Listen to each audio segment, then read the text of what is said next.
mind telling the story of what happened the day of the hurricane, or 2 days later, or whatever that was? You weren't here. So at the beginning. Yeah, like Irma, I spent it here, and nothing happened, of course. But then for Maria, I went to my mom, which she lives in the 5th floor of a really old building. You know, it's the elevator, it's old. And I keep telling Mommy, let me stay at my place, because at my place there are 4 elevators, there's a generator.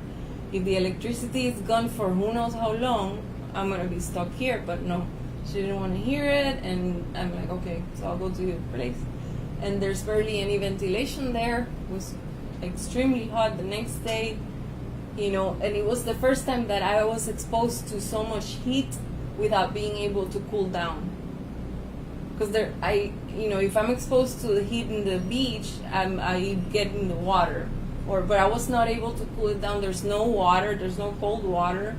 You know, I was with wet towels, taking them off, and so the days keep passing by in which my body cannot control its temperature, so it was getting hotter and hotter and hotter as the days would pass by. And at one point I was just sleeping in the couch of my mom, and it was like probably the 4th day, and I started like hyperventilating, and then I started not feeling my arms and my face, and like my mom was not reacting. I feel like she was not realizing that my medical situation was getting really bad. And I couldn't feel the air in my body. When I feel very hot, my body where I don't feel it starts burning. It's like a burning sensation from when you get a suntan, a really bad sunburn.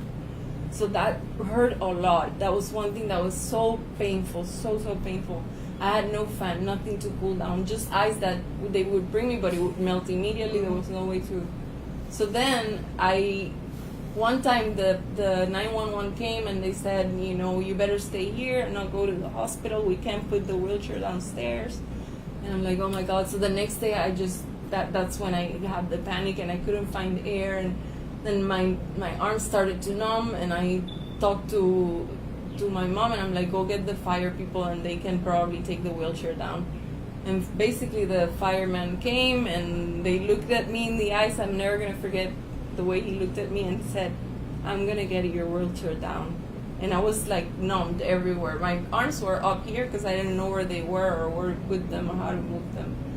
And when he said that to me, I just took a breath, and he's like, don't worry. And he touched my face, and he calmed me down. It was like the first person that actually acknowledged the fact that I had a medical condition to take care of.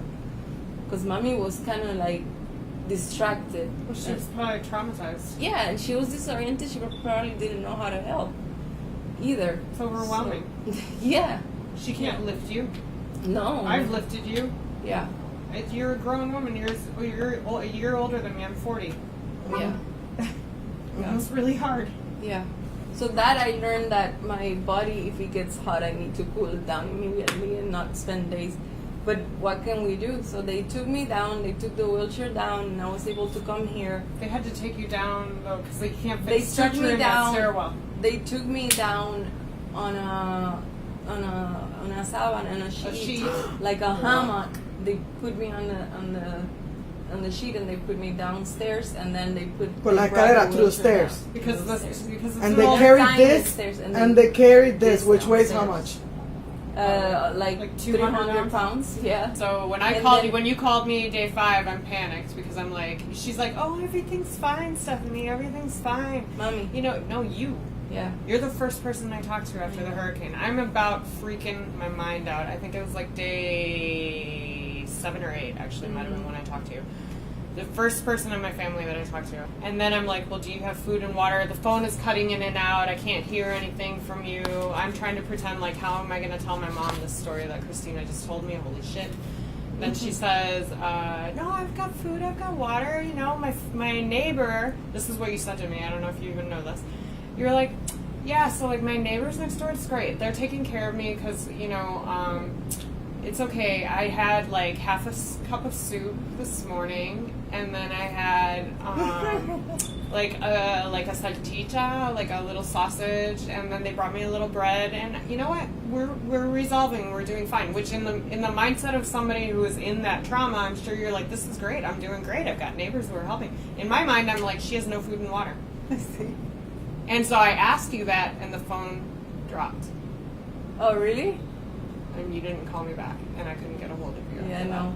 Because that's the I had a and problem. then that with fund the was created for you, because then I sent out that note that I got a hold of you that you were okay, but that you were low on food and water. And then your friends in San Francisco started a GoFundMe, and by like that week you had $4,000 in there. Yeah. I couldn't believe it.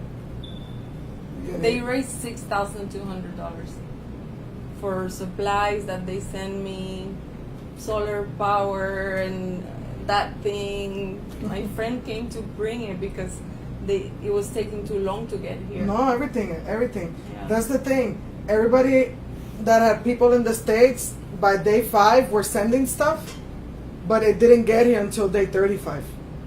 Right, because the mail wasn't working. Day 5, day 35, you're getting the box with the rice and the beans. Half of it is open. Yeah.